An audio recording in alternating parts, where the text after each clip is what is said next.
Alright, welcome to Bare Knuckle Binder. Today I'm going to be swapping a transmission from a column shift truck and replacing it with a 4-on-the-floor transmission from a floor shift truck.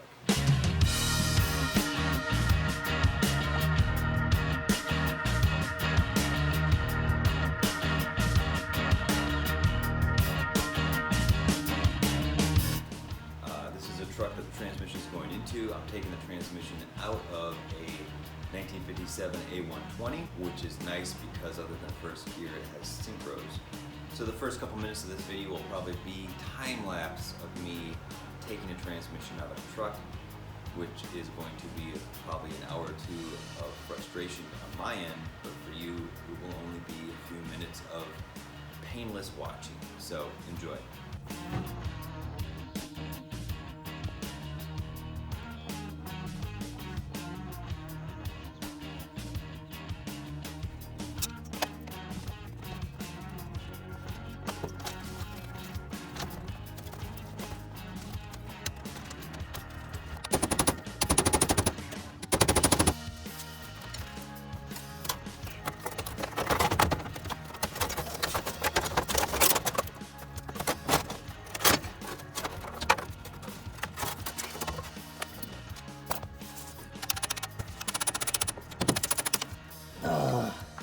Come on, man.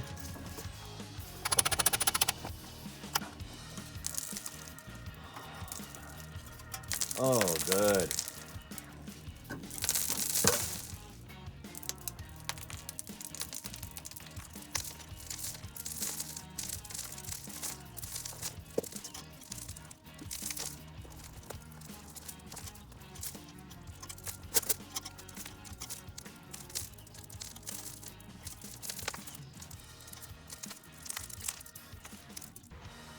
So here we are in the S-120.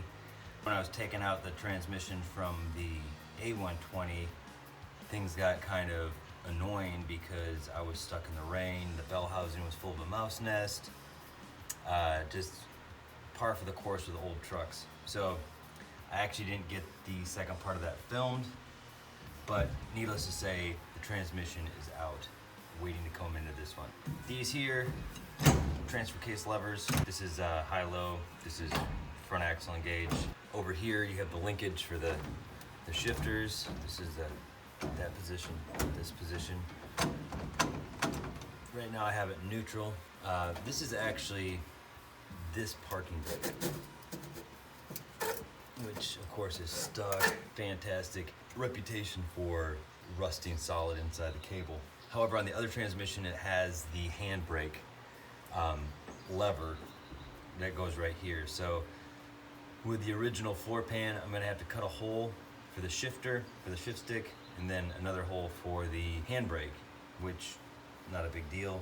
So the cool thing is I can take this thing out, and then the handbrake on the other transmission actually works on the same linkage, just past a little ways on the back of the transfer case. Anyway, one good thing to notice, the difference between the A-120 and the S-120 when you're dealing with a transmission is that the S-120 has a bell housing more similar to a KB series or earlier with the flanged bell housing here. Taking that transmission out of the truck was actually a nightmare because the bolt holes weren't flanged like this, they were actually inside the bell housing. So I had to take an inspection plate off the bottom of the bell housing and reach up inside. However, the truck's been sitting for a long time and mice got in there and they built the biggest mouse nest I've ever seen. So I had to spend about 20 minutes of my life pulling just rotten mouse nests out of this bell housing. Of course, the bottom bolts were corroded and covered with crap, so I had to clean those off, which actually took me about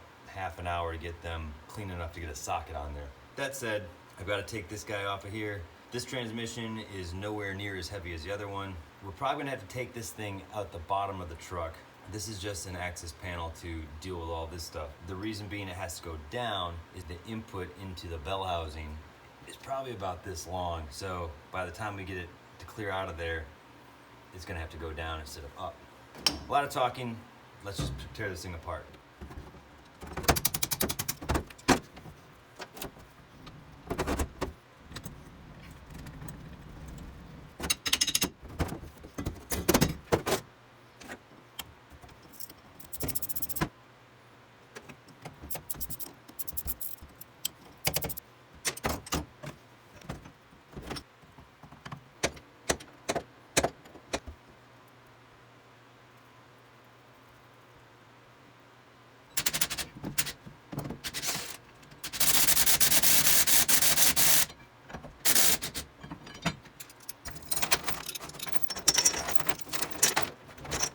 transmission is not the heaviest transmission I've ever had the displeasure of lifting. I was underneath it and I thought, man, I could probably just bench press this thing out of here. However, it's all slippery and covered with old gear oil, and underneath the truck is a great place for things to go wrong. So I just figured I'd play it safe, and we just lift it right out of here with a chain.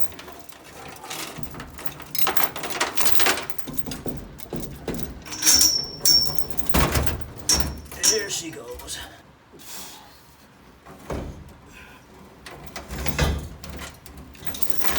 This is the T98 here. The thing about it is that I'm gonna have to get this underneath the truck, but with a shifter on it, it won't clearance the truck. If I take the shifter off, the thing to keep in mind about old trucks is that working underneath them, crap constantly falls down from above. So I'm going to pull this off, but I have to cover the gears.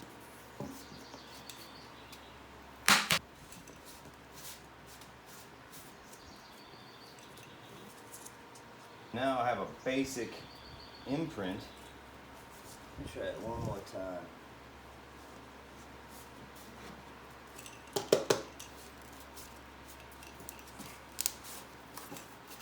I really want to find the edges.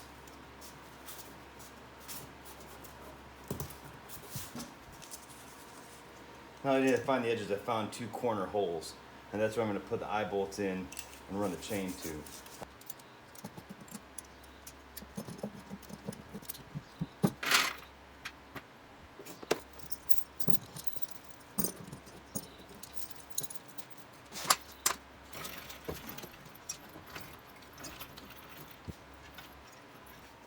I have this transmission here.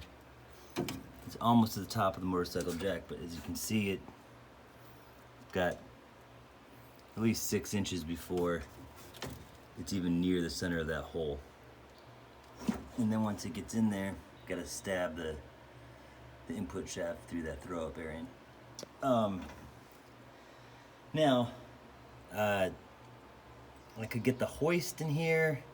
The problem is that with this model of International, the only removable floorboards are the toe boards there and this center hole. All this stuff here underneath the seat is non-removable. So the hoist would almost be more in the way. So I think I'm just gonna get up in the cab. This is actually how I took it out of the other one, was I just wrapped the chain around my back and just deadlifted the thing in. It's going to be a little more finesse because I have to stab it into the throw-up bearing, but you only live once. Alright, so I've got the camera set up. Hopefully you'll be able to see from that angle. I've got the chain here. I'm going to wrap an old shirt around it back just so it's not digging into my back as much.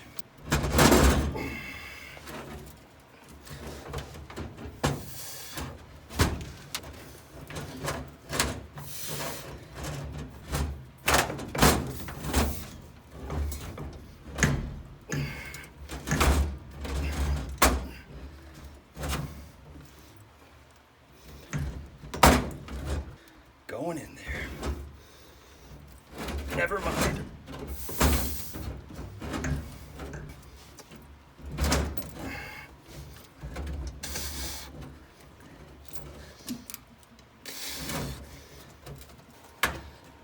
Oh, it stabbed it. We're going through. Okay.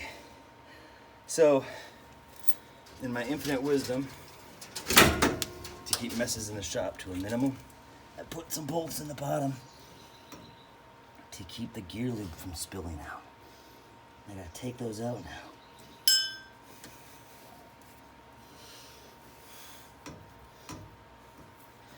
Of course, one is stuck.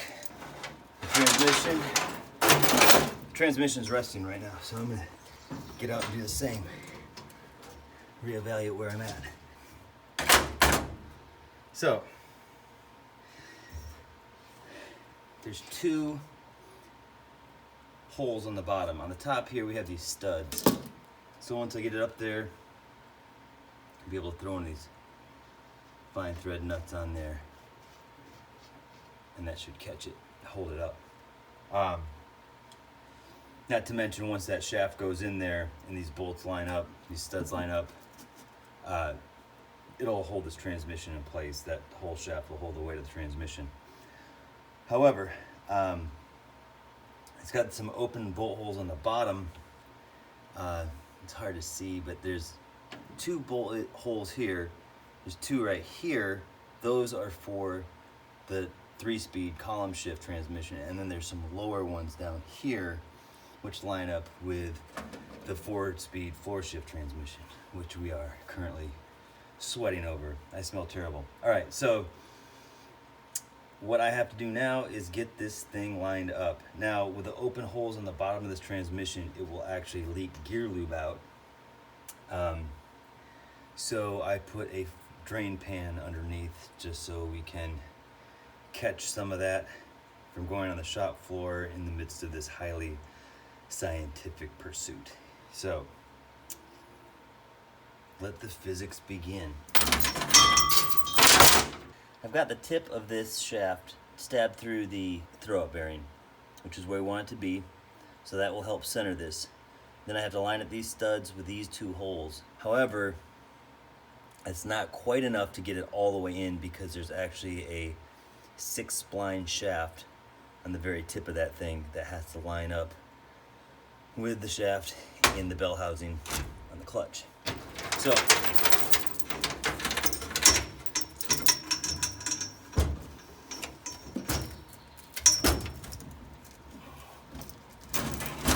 okay.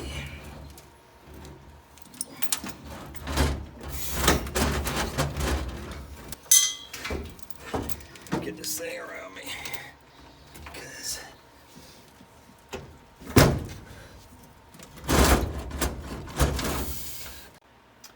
Alright, so this is a T98 stuffed into an S-120. I have to apologize because y'all missed the meat and potatoes of this thing getting shoved in because my iPhone ran out of storage. I'm not yet to the point of having a nice fancy digital camera to make these YouTube videos, so we're at the mercy of my phone's storage. Anyway, it ended up that I had to use the motor hoist. I had my dad helping me. We got a bottle jack underneath, and finally got it into position, and then had to take a punch and very slowly and carefully tap this gear, this front gear over until the splines lined up and inserted into the clutch. Anyway, it's in, and I'm tightening down the nuts and bolts on it, and I will check back here in a minute when I get it all together.